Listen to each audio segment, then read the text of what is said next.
Hello dear students, electrochemistry के अंदर आपने लास्ट लेक्चर में इलेक्ट्रोलाइसिस के बारे में सीखा था और इलेक्ट्रोलाइसिस के अंदर आपने डेफिनेशंस देखी थी। देखो अपनी नोटबुक वगैरह ओपन कर लो और इलेक्ट्रोकेमिस्ट्री के अंदर आपने गैल्वेनिक सेल तो फिनिश कर दिया है। अब इलेक्ट्रोलाइसिस है और एक लास्ट आएगा, वो होगा कंडक्टेंस। और बड़े ही इंपॉर्टेंट और बहुत वास्ट चैप्टर्स के पॉइंट्स रहेंगे ये।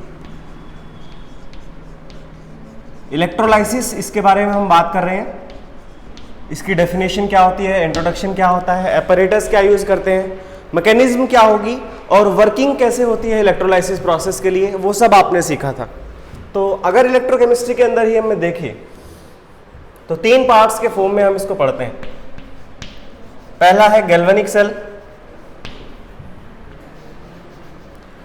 दूसरा आता है इलेक्ट्रोलाइसिस, और तीसरा होता है कंडक्टेंस।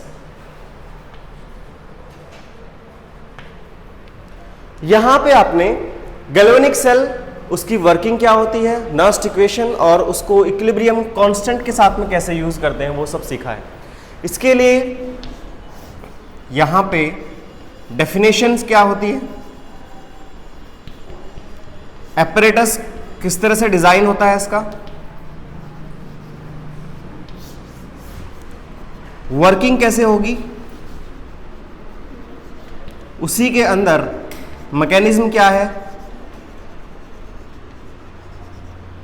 और विद एप्लीकेशंस हम इलेक्ट्रोलाइसिस को स्टडी करते हैं। ठीक है, ये सब चीजें आपको बिल्कुल क्लियर हो गई हो। अब देखिए, जब इलेक्ट्रोलाइसिस के बारे में बात करते हैं तो वहां पर आप एक एपरेटस बनाते हो, और वो जो एपरेटस बन के आता है, जैसे गैल्वेनिक सेल में तो दो लेते थे हम अलग अलग, लेकिन यहां पे हमें एक ही लेना है। मानो हमने ये एक एपरेटस ले लिया, कोई भी बीकर ले सकते हैं, कंटेनर ले सकते हैं, या नॉर्मली समझो कि एक डब्बा ले लिया मैंने, इतना बड़ा डब्बा, और उसके अंदर पानी डाल दिया। पानी के बाद में कोई इलेक्ट्रोलाइट या फिर सॉल्ट सॉल्यूशन, किसी भी CuSO4 का या फिर Ag का कोई सॉल्ट सॉल्यूशन डाल सकते हैं, वो उसके अंदर आपने डाल दिया, और सिंपल लैंग्वेज में बोले तो वहां पे उसको स्टर कर दिया या फिर घोल दिया। और घोलने के बाद में आपने एक इलेक्ट्रोड यहां पर लगा दी, ये लग गई एक इलेक्ट्रोड। सेम वे में आपने दूसरी इलेक्ट्रोड लगाई, वो लगाई कुछ इस तरह से, दो इलेक्ट्रोड लग गई है, एक लेफ्ट साइड में है और एक राइट साइड में। ठीक है, इसके बाद में क्या होगा, क्या यहां पर अगर मैं सॉल्यूशन इसके अंदर भर देता हूं, ये सॉल्यूशन मैंने भर दिया, जिसका भी आप इलेक्ट्रोलाइसिस करना चाहते हो वो आप इसके अंदर भर दीजिए। और करना क्या होता है हमें इलेक्ट्रोलाइसिस के अंदर, हमेशा इलेक्ट्रिकल एनर्जी को हमें केमिकल एनर्जी के फॉर्म में बनाना होता है। इसका मतलब क्या हुआ कि आप नॉर्मल लैंग्वेज में आप सीखोगे तो आप बिजली डालोगे और वहां से केमिकल बन के आएगा। कैसे होता है ये, इसको हम ऐसे यूज करते हैं। अगर आपके सामने कोई भी आपने इलेक्ट्रोड लगा दी और उसके अंदर आपने सॉल्यूशन ले लिया, जैसे कि आपने अपने घर के अंदर जो जेवर होते हैं, Au के साल्ट या फिर Ag के साल्ट, और प्लेटिनम के भी जेवर होते हैं, ज्वेलरी होती है, उनको आपने सॉल्यूशन के फॉर्म में इसके अंदर डाल दिया, और डालने के बाद में इलेक्ट्रोड लगा दिया, और यहां से मैं कहता हूं कि आपने इधर एक बैटरी भी यूज कर दी कुछ इस तरह से। उसी के साथ में एक एमीटर भी लगा दिया, जिससे कि आपको पता चल जाए कि इसके अंदर करंट फ्लो होता है या नहीं होता। ये सब चीजें आपने देखी थी लास्ट टाइम।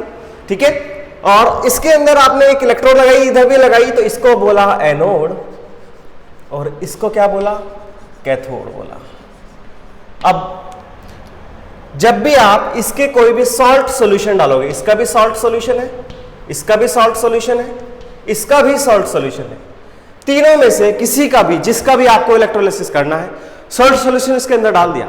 सॉल्ट सॉल्यूशन डालने के बाद में वो इलेक्ट्रोलाइट इस वाटर के अंदर आते ही टूट जाएगा। जैसे कि अगर आप समझो कि आपने पानी लिया, एक भिगोने के अंदर पानी लिया और उसके अंदर नमक डाल दिया, तो नमक मतलब रॉक सॉल्ट।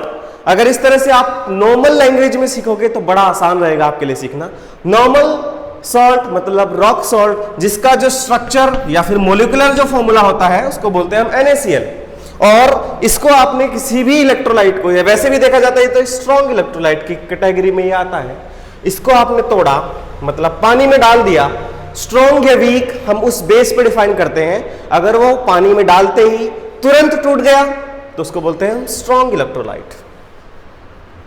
और अगर वो तुरंत नहीं टूटा, एक ऐसा एग्जाम्पल भी ले लेते हैं जो तुरंत नहीं टूटते, टाइम लेते हैं टूटने में, जैसे ये वाला एसिटिक एसिड। इसको आपने तोड़ा तो यहां पे आया Na+, so easy so simple, chemical bonding में 11th क्लास में आपने पढ़ा है। इधर देखो इसमें क्या होता है, ये कंप्लीटली नहीं टूटता, वीकली टूटता है। तो मतलब यहाँ पे एक इक्विलिब्रियम का साइन आ जाता है, जहां पर आप बोलते हो CH3 COO negative plus H+, कुछ इस तरह से टूटेगा। लेकिन यहाँ पे जो सॉल्ट होते हैं वो कंप्लीटली आयनिक हम लेते हैं, या फिर कंप्लीटली इलेक्ट्रोलाइट लेते हैं, या फिर कह सकते हैं उनको कि ये स्ट्रॉन्ग इलेक्ट्रोलाइट होते हैं। और स्ट्रॉन्ग इलेक्ट्रोलाइट लेने का मतलब ये है, जैसे ही आप इलेक्ट्रिसिटी पास करोगे तो वो या तो पॉजिटिव में या फिर निगेटिव में अलग अलग टूट के आ जाएगा। तो इसमें देखोगे एक तरफ निगेटिव हो सकता है या फिर पॉजिटिव भी हो सकता है। तो किसकी तरफ निगेटिव होगा और कौन पॉजिटिव होगा, इसको हम अगर डिफाइन करना है तो वो हम चार्ज के बेस पे या फिर आयनाइजेशन थ्योरी के बेस पे देखते हैं। चलिए उसके बारे में देखते हैं कैसे वो होता होगा। तो ये जो इलेक्ट्रोलाइट है, यहां पे आप वो चीज देख सकते हो, आपने कोई भी साल्ट डाला उसके अंदर पॉजिटिव भी होगा, निगेटिव भी होगा, फिर पॉजिटिव होगा, फिर निगेटिव होगा, इस तरह से वो टूटता रहेगा, घूमता फिरता रहेगा। यहां पर टूटने के बाद में एक आपने इधर इसको बैटरी से कनेक्ट कर दिया।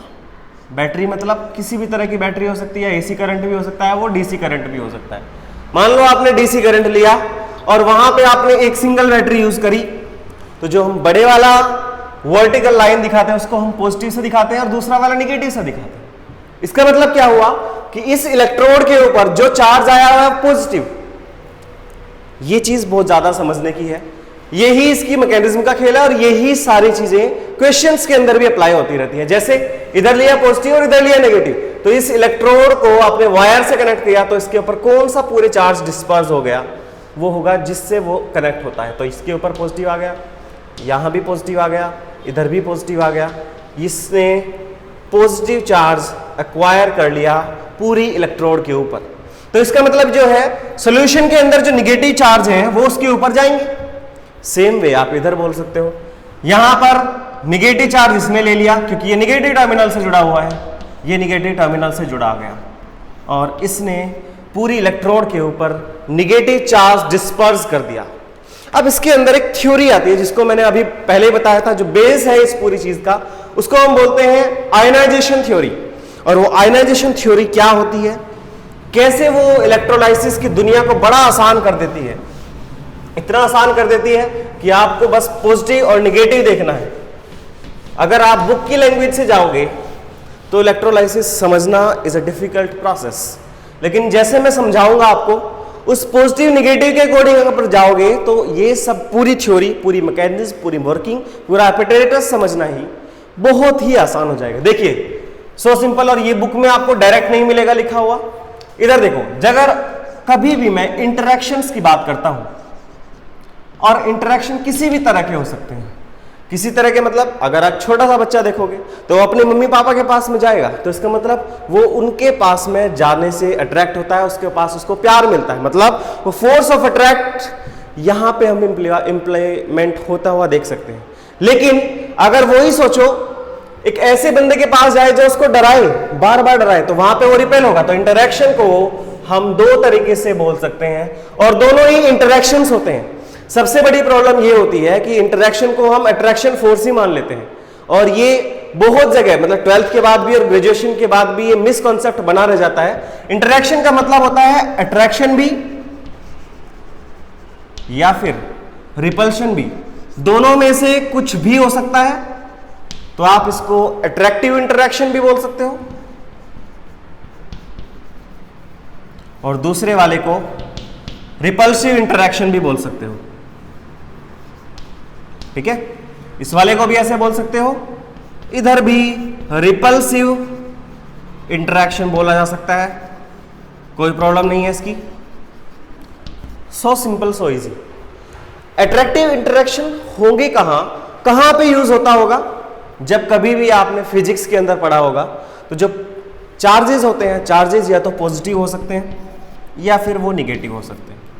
तो अगर अनलाइक चार्जेस होंगे अलग अलग, एक पॉजिटिव है दूसरा निगेटिव चार्ज है, तो वो एक दूसरे को अट्रैक्ट करते हैं। छोटी सी सिंपल सी थ्योरी है ये, ठीक है, ये अट्रैक्शन फील करते हैं। तो यहां से आप एक पर्टिकुलर वर्ड निकाल सकते हो कि अनलाइक चार्जेस अट्रैक्ट्स,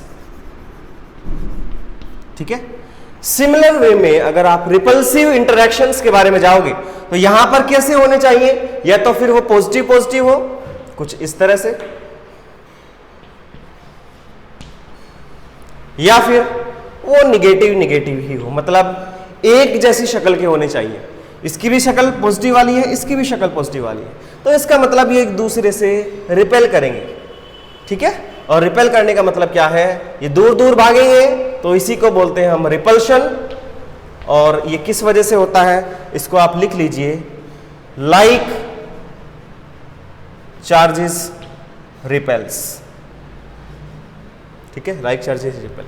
ये वाली थ्योरी अगर आपको समझ आ गई तो आपके लिए इलेक्ट्रोलाइसिस समझना बेहद आसान हो जाता है। और इस पूरी थ्योरी को हम आयनाइजेशन थ्योरी के नाम से जानते हैं। कौन सी? Ionization theory. मतलब जो आयंस होते हैं वो रिपेल करते हैं कि अट्रैक्ट करते हैं, और किस तरह से होते हैं अब वो यहां पे आप सीखते रहना। जैसे ही आपने, अब इधर देखो, एक एक्सपेरिमेंट करके देखते हैं। जैसे ही आपने एक बोतल ली या फिर एक कंटेनर लिया, व्हाटसोएवर, जो भी आप कंटेनर लेकर आना चाहते हो, बीकर ले लो या फिर घर में भिगोना ले लो, उसमें आपने पानी डाला और उसके अंदर सॉल्ट डाला, सॉल्ट डालते ही वो डिसोसिएट हो गया। और यही चीज मैं आपको समझाना चाहता हूं, जैसे वो डिसोसिएट होगा वहां पर पॉजिटिव और निगेटिव दोनों तरह के आयंस प्रोड्यूस हो जाएंगे, ठीक है, दोनों तरह के आयंस प्रोड्यूस हो जाएंगे। एक बार इसको आप तो स्क्रीनशॉट लो या नोट कर लो, उसके बाद में हम आगे देखेंगे। डिसोसिएट होने के तुरंत बाद यहां पर निगेटिव भी होंगे और पॉजिटिव भी होंगे, वो भागने शुरू होंगे। किस बेस पे भागते हैं वो? केवल एक ही बेसिस है उसका, वो है आयनाइजेशन थ्योरी। मतलब अगर ये इलेक्ट्रोड पॉजिटिव चार्ज रखती है तो इसकी तरफ निगेटिव चार्ज वाले भागने शुरू हो जाएंगे। तो ये इधर भागेगा, ये वाला भी इधर भागेगा, ये वाला भी इधर भागेगा, ये भी इधर भागेगा। जितने निगेटिव चार्ज हैं सारे के सारे इधर भागेंगे। उधर से क्यों? क्योंकि वो उससे रिपेल होते हैं। बहुत इजी सा ही इसका प्रिंसिपल है। यहां से इधर गए, इसने यहां पर आकर इसके पास में जगह बना ली, इसने इधर बना ली, इसने इधर बना ली, इसने इधर बना ली। इसकी वजह से क्या होता है, जब पॉजिटिव निगेटिव मिलते हैं तो वो एक दूसरे को न्यूट्रलाइज कर देते हैं, और जब वो न्यूट्रलाइज करते हैं तो वहां पर एक पहला चेंज आता है, उसको हम बोलते हैं प्राइमरी चेंज, ठीक है। इधर देखिए, तसल्ली से देखना बिल्कुल। पहला, दो तरह के चेंज आएंगे और वो चेंजेस होंगे। सबसे पहले वाला है प्राइमरी चेंज, क्या है वो, और उसी के साथ साथ हम देखेंगे सेकेंडरी चेंज, वो क्या होता है। दोनों को देख लो। कैसे समझाएंगे? अगर आपके पास में एक निगेटिव चार्ज है जो पॉजिटिव की तरफ को जाता है, और जो पॉजिटिव वाला है वो कनेक्ट होता है पॉजिटिव डीसी करंट से, ठीक है। पॉजिटिव बैटरी के पॉजिटिव टर्मिनल से पॉजिटिव वाला कनेक्ट है, उसके पास में जाता है निगेटिव, तो वो एक दूसरे के पास जाके न्यूट्रलाइज कर देंगे। इस प्रोसेस को बोलते हैं हम प्राइमरी चेंज। तो ये क्या हुआ, एक तरह से ये न्यूट्रलाइजेशन होता है।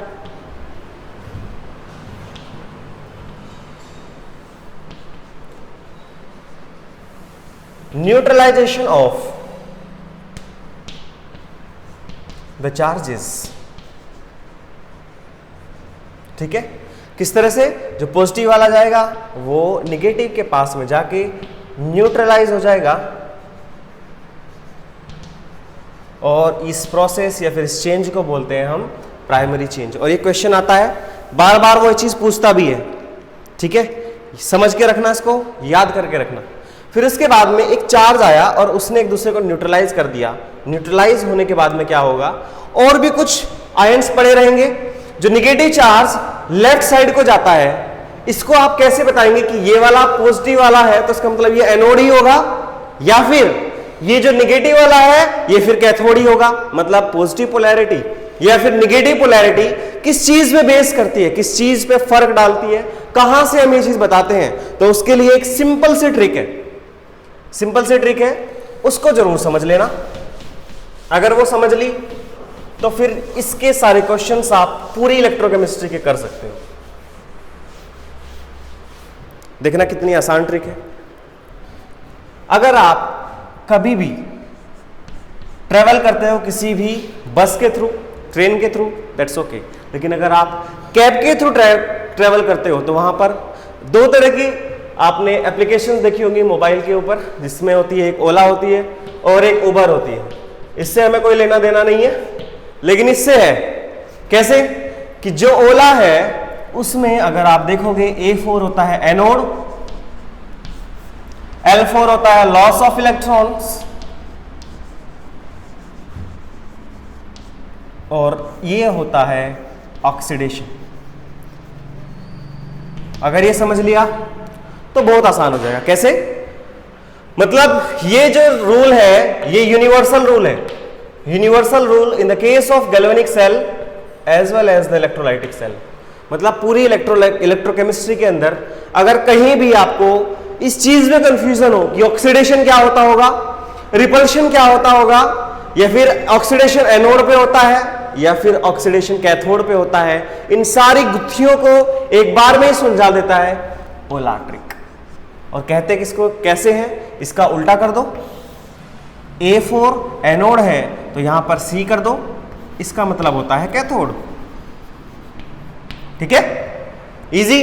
इधर देखो यहां पे लॉस ऑफ इलेक्ट्रॉन है, अब इसने लॉस किया, जो गेन करेगा उसको आप लिख दीजिए G से, गेनिंग ऑफ इलेक्ट्रॉन्स।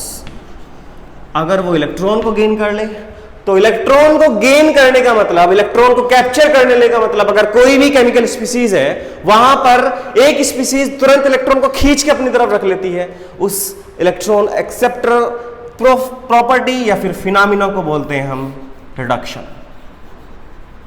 तीनों चीजें क्लियर हो गई। और ये दोनों रूल हमेशा यूनिवर्सल रहेंगे, चाहे आप गैल्वेनिक सेल के बारे में बात करो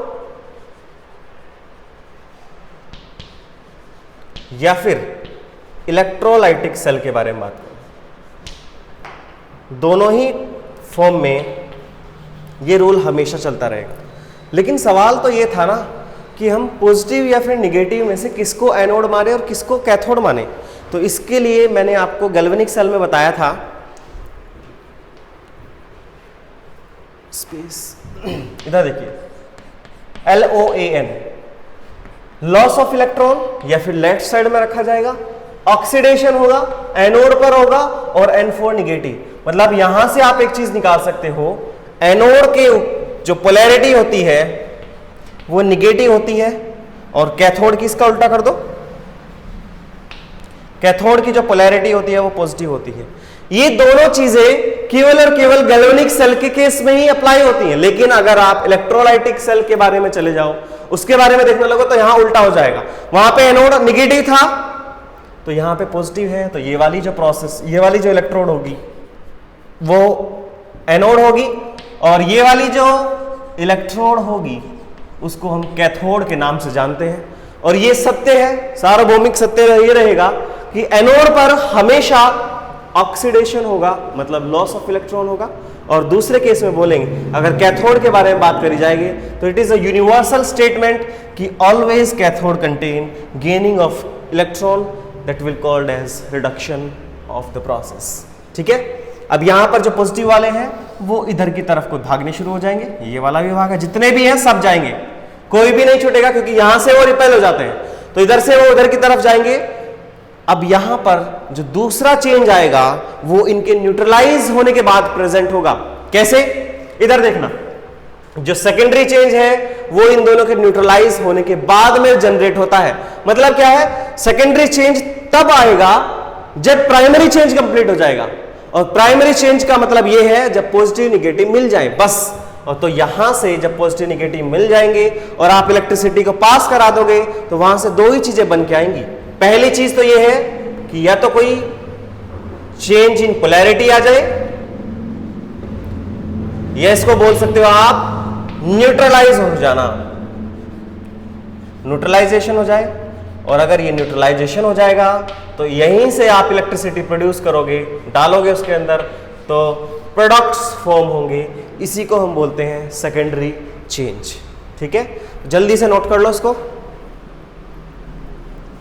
इस पूरी प्रोसेस को और पूरी चीजों को समझ लो एक बार। ठीक है, अब इसकी प्रोसेस को हम लिखते हैं। प्रोसेस को स्टेप वाइज समझना एक अलग चीज होती है, अब इसको लिखा कैसे जाता है उसको आप समझिए। बुक्स में आपको डायरेक्ट नहीं मिलेगा ये चीज, लेकिन स्टेप वाइज सीखोगे तो ही ये चीज समझ आएगी, अदरवाइज कुछ भी समझ नहीं आता है। मैकेनिज्म ऑफ इलेक्ट्रोलाइसिस के बारे में देखिए, सबसे पहले आप देखो working of electrolysis according to ionisation theory. Ionisation theory का मतलब पॉजिटिव, नेगेटिव या फिर कैटायन या फिर एनायन ही है। आज आपको यह भी पता चल जाएगा कि कैटायन को कैटायन ही क्यों कहते हैं, एनायन क्यों नहीं कहते, कुछ और नाम क्यों नहीं दिया गया, और नेगेटिव चार्ज वाले को हम हमेशा एनायन ही कहते हैं। उसका क्या रीजन है, उसका रीजन भी आपको इस थ्योरी के बेस पे क्रिस्टल क्लियर हो जाएगा। देखिए सबसे पहले देखो, सबसे पहले करा क्या था कि हमने कंटेनर लिया था और उसके अंदर इलेक्ट्रोलाइट डाल दिया था, वो डिसॉल्व हो गया था। तो सबसे पहले लिखो the container will contain the electrolyte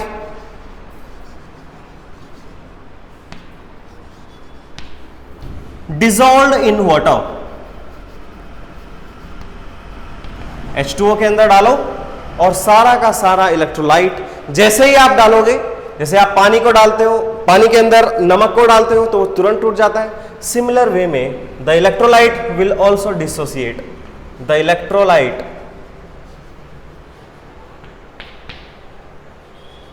will also dissociates into its ion।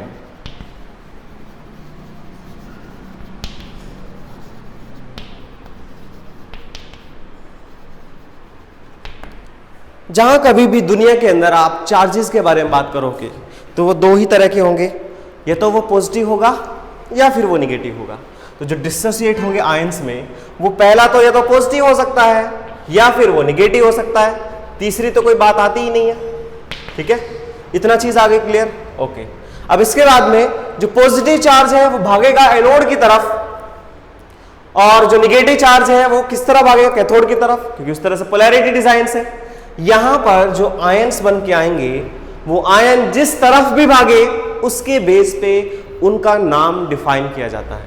जैसे निगेटिव चार्ज किस तरह भागेंगे, निगेटिव चार्ज ऑब्वियसली पॉजिटिव की तरह भागेगा, तो negative charge will move towards positive charge. ठीक है, तो जब इसकी तरफ को भागेगा तो पॉजिटिव चार्ज पे कौन सा टर्मिनल है उसको समझो। पॉजिटिव चार्ज एनोड टर्मिनल पे है, तो यहां पे आप लिख सकते हो दिस इज एनोड टर्मिनल। तो इसका मतलब क्या हुआ कि तो जो निगेटिव चार्ज वाला होगा उसको हम बोलेंगे एनायन। क्यों, क्योंकि एन हम एनोड का लेते हैं और आयन तो वो खुद होता ही है, इस वजह से इसका नाम एनायन लिया जाता है। और ये चीज भी आपको आज पहली बार क्लियर हुई होगी कि एनायन को नाम एनायन ही क्यों बोला जाता है, क्योंकि एनोड के पास से, एनोड के ऊपर जो आयन जाता है, इसको ऐसे भी याद रख सकते हो आप। तो यहां से हमने ले लिया एन और इसको ले लिया आयन, तो यहां से जो बन के आता है उसको बोलते हैं हम एनायन। सेम इसको अपने आप लिखो कि जो पॉजिटिव चार्ज होता है वो किधर जाता है,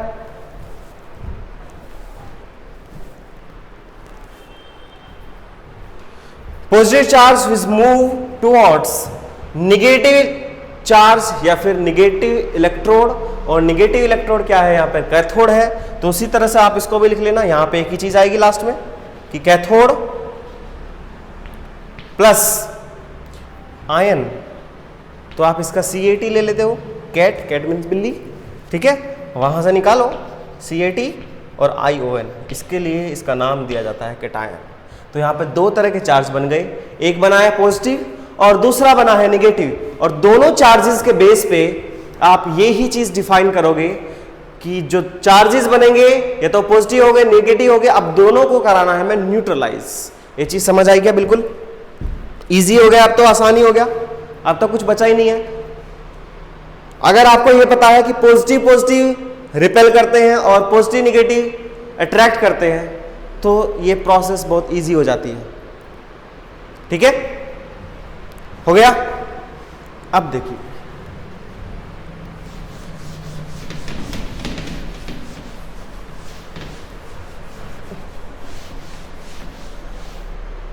फोर्थ पॉइंट लिखिए,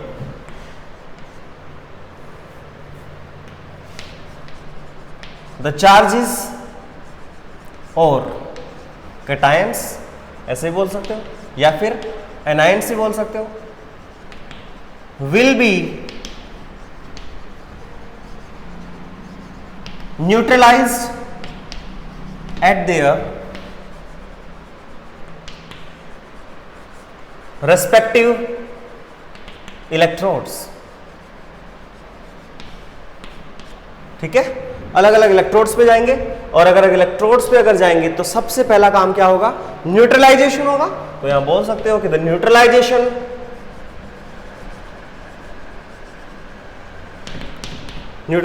of the charges will take place. और इसी चीज को हम यहां पर मुद्दा बनाते हैं, और उस मुद्दे को ही बोलते हैं हम प्राइमरी चेंज। होना क्या है? यहां पॉजिटिव है और यहां निगेटिव है, इन दोनों का मिल जाना, बस इतनी सी चीज। अब जब ये जाके दोनों मिल जाएंगे, ये पूरा का काम जो भी होता है, ये पूरी जो फिनोमिना होती है, इस फिनोमिना को हम जानते हैं प्राइमरी चेंज के नाम से। समझ आ गया? जैसे इस पे हुआ है, सेम ऐसा ही इधर भी हो जाएगा। जब यहाँ निगेटिव है तो पॉजिटिव आएगा, निगेटिव है तो पॉजिटिव आएगा, निगेटिव है तो पॉजिटिव पॉजिटिव, ऐसे आता रहेगा, और ये इसको न्यूट्रलाइज कर देगा, खा जाएगा। समझो, मतलब बहुत दिन से भूखा था और इसको आज शिकार मिल गया, इसने इसको चबा डाला। जैसे ही इसने चबाया, इस प्रोसेस को ही बोलते हैं हम प्राइमरी चेंज। इसका मतलब है न्यूट्रलाइजेशन ऑफ द चार्जेस।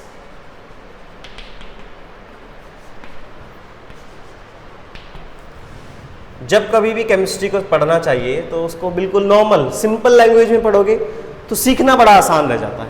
ठीक है, प्राइमरी चेंज आ गया। अब प्राइमरी चेंज के बाद में ये सारे के सारे जो चार्जेस थे वो इधर से उधर चले गए, जिसको जहां जाना था वो वहां चला गया। अब देखना उसके बाद होता क्या है। इधर देखिए, दूसरा फिनोमिना, एक पार्ट फिनिश हुआ है इसका, अब इसका दूसरा पार्ट चलेगा। वो क्या है? वो दूसरा चेंज है। उसको हम कैसे बताएंगे? इधर देखो, सबसे पहली बात है, जब भी आपने कोई कंटेनर लिया था तो कंटेनर के अंदर वाटर भी डाला गया था, पानी डाला गया था, H2O डाला गया था। H2O डाला गया था मतलब क्या है? ये तो H+ भी हो सकता है या फिर OH निगेटिव भी हो सकता है। ऐसे दो अलग अलग गुट घूम रहे होंगे, लेकिन इन दोनों को सत्ता बनानी है, अलायंस करना पड़ेगा।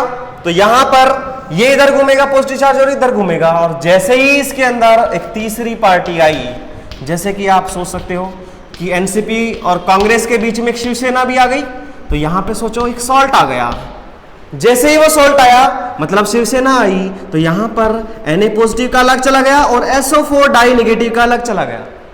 ठीक है, अब इन तीनों में CN कौन बनेगा? आप ऐसे समझ सकते हो, किसी भी लेवल में लेके जाओगे, अगर प्रैक्टिकल एग्जांपल से आप समझोगे तो ये सीखना बड़ा आसान है। मानो जो पानी है वो बीजेपी है, ठीक है, और ये जो डिसोसिएट हुआ है इसके बाद में जो बन के आया ये नेशनल कांग्रेस पार्टी या फिर एनसीपी हो गई। और ये जो है सॉल्ट जो बाहर से आया है, ठीक है, वो मानो आप ये शिवसेना है। अब इन तीनों में सीएम कौन बनेगा, यही हमारा सवाल है।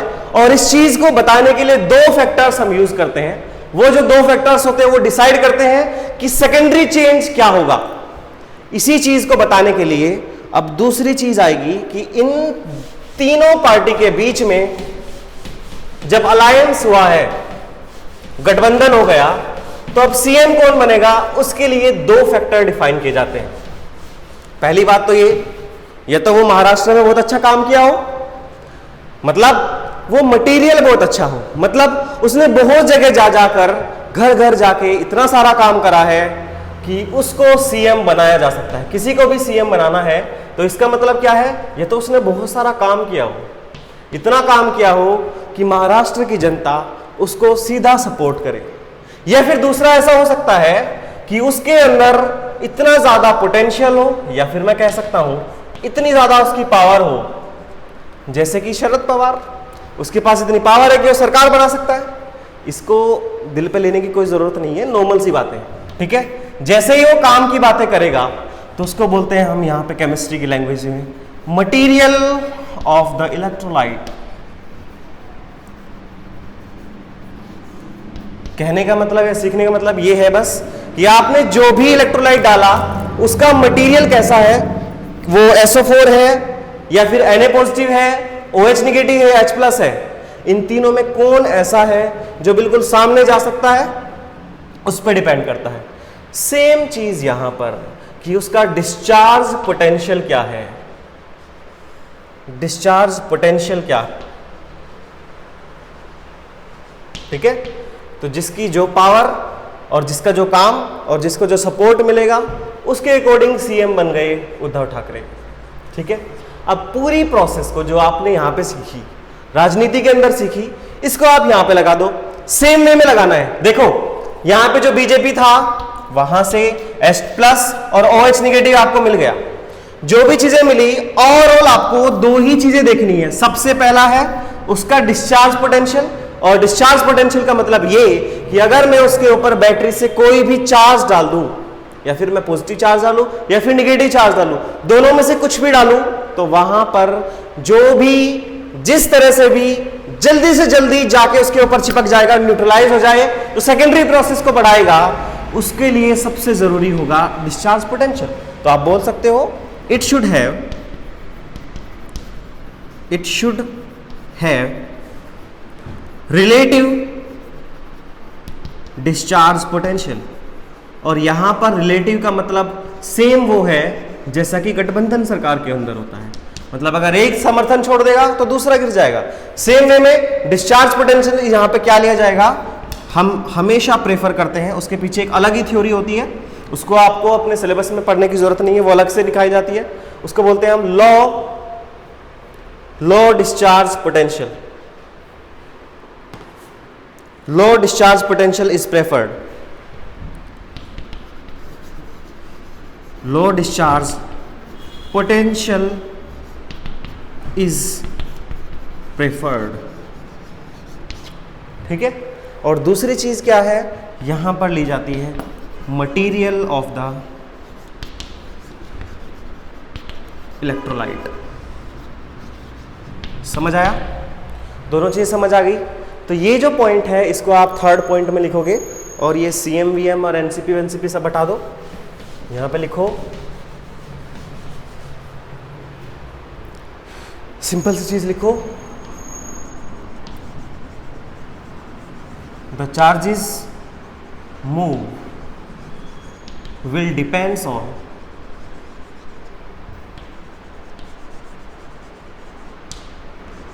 these two factors। पहला फैक्टर ये है और दूसरा फैक्टर ये वाला है, ठीक है। समझ आया क्या? नोट कर लो।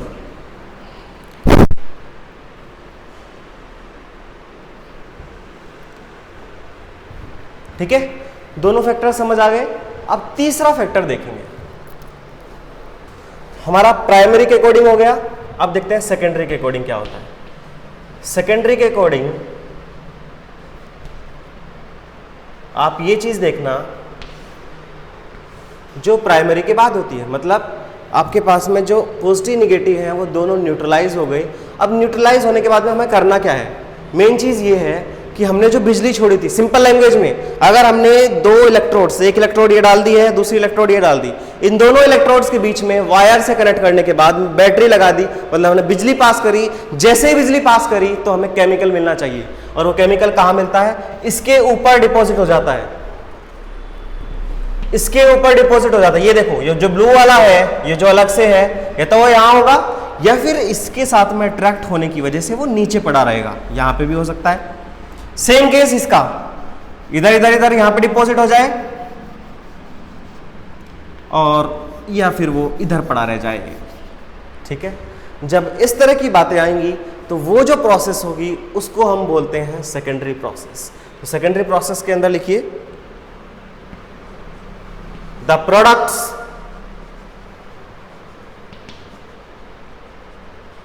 from after the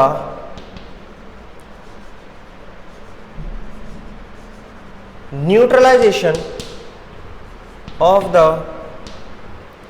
charges at anode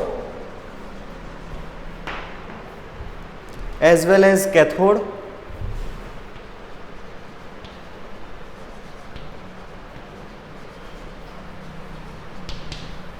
this type of change is called as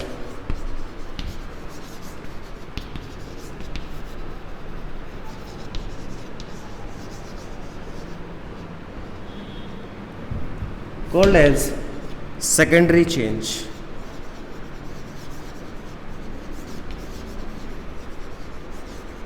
ठीक है, ये दो बेहद इंपॉर्टेंट पॉइंट ऑफ डिस्कशंस होते हैं। इस पूरी प्रोसेस को हम इस वर्किंग की हेल्प से समझते हैं। इन पॉइंट्स को आप पॉइंट वाइज नोट वोट करके रखना जो भी, और यहाँ पर एक स्पेशल नोट डाल देना। ठीक है, ये इंपॉर्टेंट है और बार बार ये एग्जाम्स में इस पॉइंट ऑफ व्यू से ज़्यादा पूछे जाएंगे। ठीक है, अब हमारा जो नेक्स्ट पॉइंट होगा वो ये होगा, जो हमारी प्रोसेस इलेक्ट्रोलाइसिस है। इलेक्ट्रोलाइसिस के अंदर जो आपने ये apparatus ये डब्बा लिया है, ये वाला डब्बा जो लिया है, इस डब्बे को आप किस नाम से जानते हो? मतलब कहने का मतलब ये कि जो ये apparatus है, उस apparatus का नाम क्या है? तो आप ध्यान रखना, इसका नाम होता है इलेक्ट्रोलाइटिक सेल। इलेक्ट्रोलाइटिक मतलब इलेक्ट्रोलाइसिस से बनता है। ठीक है, इलेक्ट्रोलाइटिक हम इसको सेल के नाम से जानते हैं। और एग्जाम में इंपॉर्टेंट क्वेश्चन ये आता है कि इलेक्ट्रोलाइटिक सेल साथ ही साथ गैल्वेनिक सेल, इन दोनों में डिफरेंस क्या है? तो अगला जो लड़ाई है वो इन दोनों के बीच में होगी, जो पहला कॉन्सेप्ट आपने अब तक सीखा और अभी वाला जो इलेक्ट्रोलाइटिक सेल है। ठीक है, नोट करो उसको। ठीक है, कट करें।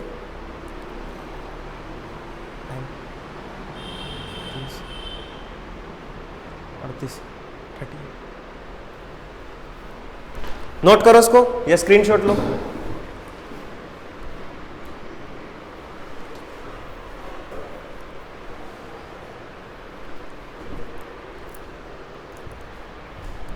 ठीक है, अपनी किताब पे छाप लो उसको। अब तो ये छापना ही बच जाता है। मेन चीज वही है जो मैंने आपको सिखाई है। जो इसके बीच का डिफरेंस होगा वो हम नेक्स्ट लेक्चर के अंदर देखेंगे। सबसे पहले आप ये देखो मैंने आज क्या क्या समझाया। सिंपल सा logic, ionisation theory, positive negative. Positive वाला ये है, एक लड़का ये है और एक लड़की है, इन दोनों के बीच में अट्रैक्शन होगा। So simple so easy. ठीक है, और अगर आप अलग अलग टाइप के चार्ज देखो, देखो सेम में जैसे मैंने अभी बताया, आयनाइजेशन थ्योरी में दो ही तरह के चार्ज आएंगे, तो पॉजिटिव वाला आएगा या फिर निगेटिव वाला आएगा। ये दोनों अट्रैक्ट करेंगे और जैसे ही निगेटिव वाला आएगा वो एक दूसरे को रिपेल करेगा। इतनी बात आपको समझ आ गई तो सारी चीज समझ जाओगे। सबसे पहले इलेक्ट्रोलाइसिस क्या होता है? इलेक्ट्रोलाइसिस इस तरह की प्रोसेस होती है जहां पर हम इलेक्ट्रिकल एनर्जी से केमिकल एनर्जी में कन्वर्जन लेते हैं। मतलब हम बिजली डालते हैं, सिंपल सी लैंग्वेज में एक कंटेनर लिया, या फिर आप मानो कि आपको जो है सॉल्यूशन से के अंदर से सोना बाहर निकालना है। जैसे आपको पता होता है ना, कंप्यूटर के अंदर एक चिप होता है, माइक्रो प्रोसेसर होता है और उसके अंदर गोल्ड होता है, और गोल्ड को अगर आप बाहर निकालते हो तो उसको निकालने के लिए प्रोसेस यूज की जाती है। ये इस प्रोसेस का एक फिजिकल सिग्निफिकेंस है, जहां पर आप ये चीज देखते हो कि अगर आपको किसी भी प्रोसेसर के अंदर से सोना बाहर निकालना है, उस सोने को क्या करोगे, इस डब्बे के अंदर लो, उस प्रोसेसर को क्या करो, इस डब्बे के अंदर लो, ढोल दो और घोल दो। घोल दो, किसी भी तरह से घोल सकते हो, या तो आप पानी से घोलो या फिर किसी स्पेसिफिक सॉल्वेंट से घोलो। ये एक रिलेटिव फिनोमिना है, जो आप देखोगे जब भी आप इस प्रोसेस को करोगे, ठीक है। तो वहां से इसको घोल दिया, दो डंडे लगा दिए जिनको हम बाद में इलेक्ट्रोड के नाम से जानते हैं। इलेक्ट्रोड को हमने बैटरी से कनेक्ट कर दिया, एक पॉजिटिव टर्मिनल और एक नेगेटिव। पॉजिटिव वाला जिससे जुड़ेगा इलेक्ट्रोलाइसिस में उसको बोलते हैं एनोड, इधर वाले को बोलते हैं कैथोड, ठीक है। दोनों चीजें समझ आ गई। ये इसके डब्बे के अंदर क्या ऑपरेटर्स है वो सब समझ लिया। अब सीखना है कि होता कैसे है, इसकी जिंदगी कैसे चलती है। कुछ थोड़ी सी मध्यम है और एक ही प्रिंसिपल पे चलती है, जिसको हम बोलते हैं पॉजिटिव निगेटिव चार्ज। अगर अट्रैक्ट करेंगे तो यहां पर चिपकते चले जाएंगे, ये इधर चिपकते चले जाएंगे, और जैसे ही चिपकेंगे तो वो हो जाएंगे न्यूट्रलाइज। इसी प्रोसेस को बोलते हैं हम प्राइमरी चेंज, ठीक है। दूसरी प्रोसेस क्या है, जो ये वाली प्रोसेस है न्यूट्रलाइजेशन होना, इसके बाद में जब दूसरी प्रोसेस होगी वो क्या करेगी, जो न्यूट्रलाइज हुआ है उसको इसके ऊपर डिकम्पोज करा देगी, या फिर इसको बोलेंगे इस पे डिपॉजिट हो जाएंगे, या फिर इसके नीचे डिपॉजिट हो जाएंगे अकॉर्डिंग टू आयनाइजेशन थ्योरी, वो नीचे आ गए, ठीक है। अब जो दूसरी प्रोसेस हुई उससे हमें प्रोडक्ट मिलेगा। मतलब अगर आपने प्रोसेसर के ऊपर से सोना निकालना है बाहर, तो वो सोना आपको कहां पे मिलेगा, या तो इसके ऊपर मिल सकता है या फिर इसके ऊपर मिल सकता है, उसको आप निकाल सकते हो। अप्रोक्सीमेटली जो प्योरिटी होती है वो 99.99% भी हो जाती है। मतलब आपको डेफिनेटली प्योर गोल्ड मिल जाता है। 24 कैरेट तो नहीं बोल सकते, लेकिन उसके आसपास होता है, ठीक है। ये दोनों प्रोसेस हुई, और ये चीजें एक स्पेसिफिक फिनोमिना पे डिपेंड करती हैं। वो आपने पॉलिटिकल एग्जांपल से समझा। उसके दो ही पार्ट्स है, पहला है मटेरियल ऑफ इलेक्ट्रोलाइट और दूसरा है डिस्चार्ज पोटेंशियल, उसका क्या है, और इसको हम लॉ लेते हैं, ठीक है। वो थ्योरी से आता है, कहां से आता है उसको जानने की जरूरत नहीं है, जो सिलेबस में है उसको देखो, इसको लेते हैं हम लॉ। ये दोनों पॉइंट को आप जोड़ोगे तो आपका इलेक्ट्रोलाइटिक सेल काम करना शुरू हो जाएगा। मतलब आपको इलेक्ट्रिकल एनर्जी या बिजली से केमिकल्स मिलने शुरू हो जाएंगे, ठीक है। तो यहां तक कि जो प्रॉपर्टीज है, वर्किंग है, मैकेनिज्म है, सारी चीजें जो इलेक्ट्रोलाइसिस का पूरा इंट्रोडक्शन पार्ट 2 है वो फिनिश होता है। नेक्स्ट लेक्चर में हम इलेक्ट्रोलाइसिस वर्सेस गैल्वेनिक सेल इसके बारे में सीखेंगे, और इसके आगे के जो लॉज होते हैं, जो डिफाइन होते हैं, वो भी हम सीखने वाले हैं। Thank you so much, take care.